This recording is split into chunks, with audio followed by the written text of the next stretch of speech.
Well, I'm John Bachman. This is your Newsmax Now update. Al Sharpton in Missouri today speaking at the funeral for 18-year-old Michael Brown, who was killed after a confrontation with a police officer. The MSNBC personality and civil rights activist also said that something is wrong when money is given to provide equipment for the military and there's enough money for public schools.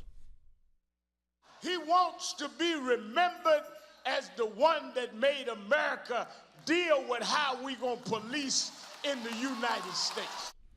Sharpton speaking about Brown. They're addressing thousands at the funeral today. A grand jury is still deciding if the officer who shot Brown will face criminal charges. Of course, the Justice Department is also investigating. Today at the White House, they're facing more pressure for a clear strategy to combat ISIS in the Middle East. The chairman of the Joint Chiefs of Staff, General Martin Dempsey, and Defense Secretary Chuck Hagel say that might include U.S. action in Syria. Today, Hagel and President Obama had a sit-down. The White House has been hesitant about using military force in Syria. Now critics say military intervention there may be the only way to deliver a knockout punch to ISIS. But today, White House Press Secretary Josh Earnest danced around the question of extending military force during today's press briefing. You have to make gains against ISIL in Syria in order to defeat ISIL.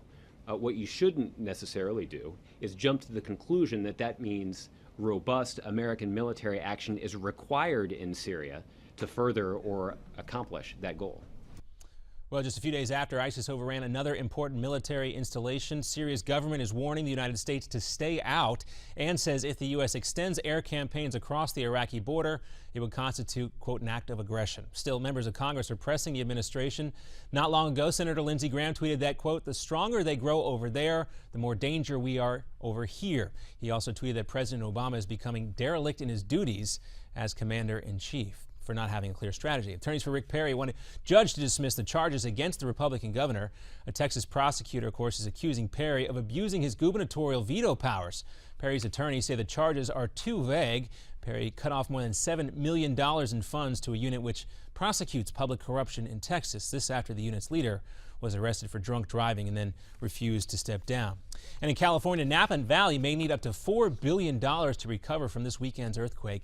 The 6.0 magnitude tremor destroyed wineries as well as businesses that rely on tourism. Many homes were also destroyed.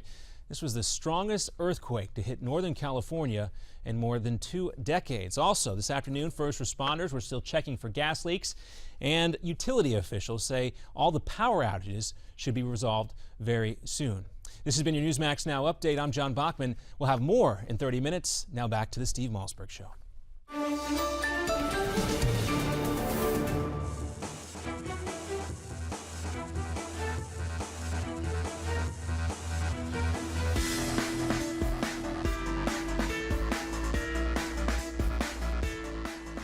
Well, then Michael takes off with his friend. They get to be about 35 feet away, and Darren, of course, protocol is to pursue. So he stands up and yells, freeze. Michael and his friend turn around, and Michael starts taunting him, oh, what are you going to do about it? You're not going to shoot me. And then he said all of a sudden he just started to bum rush him. He just started coming at him full speed. And so he just started shooting, and he just kept coming. All right, folks, welcome back. And that, of course, an eyewitness account, not eyewitness account, a friend, an alleged friend of the police officer, Darren Wilson, who shot Michael Brown. And that was on Dana Loesch's radio show in St. Louis a couple of weeks ago. Joining us now to talk about this at length and many other aspects of the case and the reporting, not only that his fine organization has been doing, but that other organizations have been doing. Jim Hoft, founder and chief blogger at the Gateway Pundit. Hey, Jim. Hey, it's good to be with you, Steve. Well, it's great to talk to you, and congratulations. You guys have had some great stories, great scoops on this, and I admire the coverage you've been providing of it. But let me ask you, and the first thing that comes to mind is, and you guys wrote about it today, posted it, you wrote about it, posted a little while ago. Last week, you had an exclusive about the eye socket being broken in 2 places, the eye socket of a police officer, Darren Wilson, even put up on top kind of like an X-ray or an MRI of what that would look like. And of course, you didn't report it as, I don't believe you reported it as fact, but then it was denied by an unnamed source. and CNN then took to blasting you and Fox for daring to report this erroneous story. Where are we? What was the genesis of that report? Where are we with the accuracy, if you will, of that report at this point? Well, Steve, that was a huge story last week, and as CNN wrote today, and as one of their media correspondents said yesterday, it totally changed the narrative of the Ferguson protesters. What had happened, and what I was told was that and this was from two different sources when I put this up last Tuesday. Two different local sources. I live in St. Louis. I have the website, the Gateway Pundit, and I also run Progressives Today. But from two different sources, I heard that the officer did indeed have a fractured eye socket during the confrontation with Michael Brown. One of the sources is from is an attorney with the county department. Another was a police officer from the county. And then after I put up the report, I have another source who's a close friend of Darren Wilson, and this person also said that in fact the officer did suffer major damage to his face during the assault by Michael Brown, and he did indeed have a fractured eye socket. So that was the report I put up. I have some pretty good sources here in town. I think excellent sources. Fox News ran that without contacting me. CNN then later put up this was on Thursday, CNN came out and put up their own report, and they had an anonymous source from the area who says this was not the case.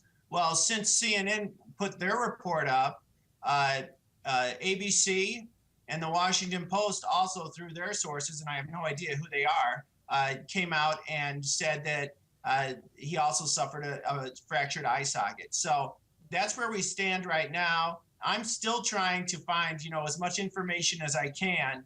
But it's interesting that clip you just played from the Dana Lesh show, and Dana does broadcast here in St. Louis and in several markets around the country.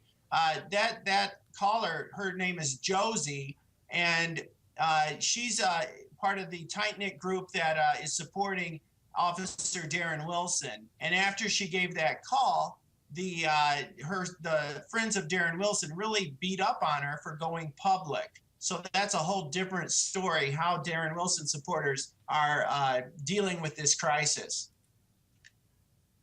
Yeah, well, that's an interesting angle. So absolutely. But so to be clear, CNN, because they made a big deal about debunking, quote unquote, your exclusive, which again was picked up by Fox, as you alluded to, and I used it. I went on the air with it when I saw it and attributed it to you. And so two other networks now have come forward and confirmed, whether it was through your same sources or others, basically backed up your original story, correct? That's true. That's true. ABC and the Washington Post, not very conservative publications. No.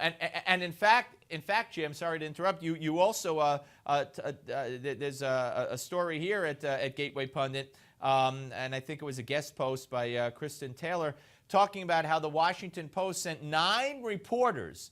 They have 9 reporters, or had, maybe they're still active, trying to dig up dirt on Darren Wilson, and they've come up empty. This guy, according to their efforts, much to their chagrin, is clean as a whistle.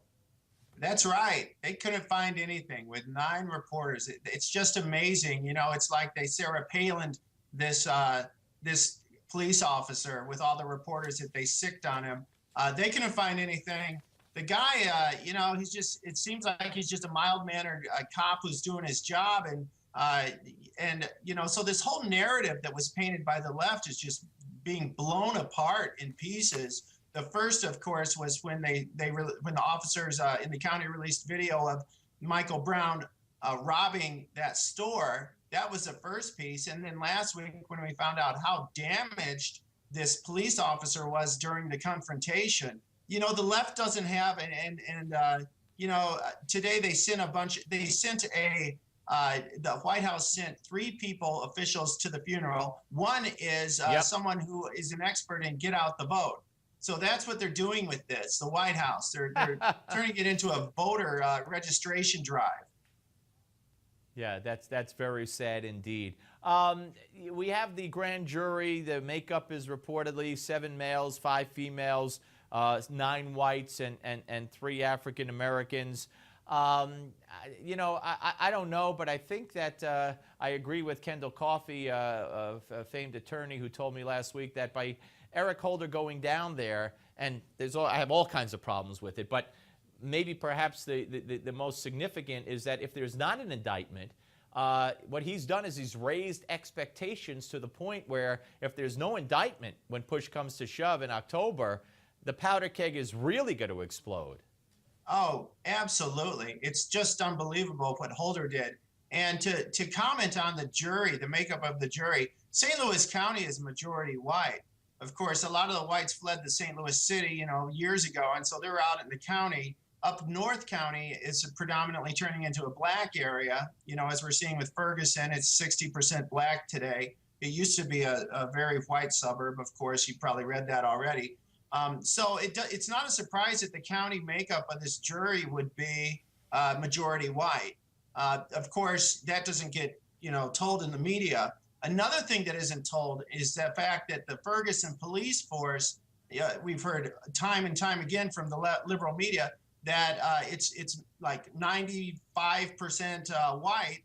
There's a reason for that, and that is in the St. Louis area, and there has been some cases brought before courts on this, but they have an entrance exam, and this goes for the firefighters in the St. Louis area and the police officers. And a lot of the black candidates don't pass that initial exam, and that's why they're not in the police force, because they can't get through that first step. So again, that's not because of racism. That's because of the poor education that some of these black candidates are getting earlier in life. Let me ask you, Jim, anything else we should know? I mean, I don't want you to scoop yourself, but the woman's story that we heard on that radio show where we played a little bit of it, that still seems to be, as far as you know, the story the cop has been telling. Also, there was reports, I don't know if I read it on your site or not, Gateway Pundit, but that because of the injuries he suffered, the cop was woozy. And you know, when Michael Brown came reportedly charging back at him. Anything else we should know that maybe not a lot of people have heard, unless they're on sites like yours? Well, I could tell you a couple things. One thing was that Darren Wilson was, they say his face was just completely, mangled after this attack, that it was very bruised and swollen. And also the people, my contact said, Jim, you're good with your story, so stick with it. So that's what I'm getting so far. There may be some questions too coming out, and this is something that I'll break the next day or two. I have one source on this already, but there may have been more shots fired from the car, from inside the car, than is being reported right now. So I'm trying to find out if that's true or not. But certainly I will report that on Gateway Pundit if I can find a second source on that. Jim, was he Michael Brown was never in the car, according to the police, was he? I mean, according to the officer, he was never in the car, correct? Well, of course, we've had differing reports on that. You know, the Dorian Johnson, the gentleman who was with Michael Brown when they said he grabbed him by the neck, and he grabbed him by the neck and he pulled him into the car. I don't know how that happened through the window, but anyway, yeah. Right. That was Dorian Johnson's scenario, but again, Michael Brown is 6'4" and 300 pounds, and this cop isn't anywhere near that, so there's no way that could have happened. But there was some confrontation, and as we know, the police department came out initially and said, and it went inside the car, and the police said this right off the bat, that there was at least one shot fired. And then the rest of the shots were fired outside. Well, Jim, we'll be looking at Gateway Pundit to see if you learn anything more, and keep us informed. We'll have you back, sir. Thank you. Keep up the good work. All right, thank you.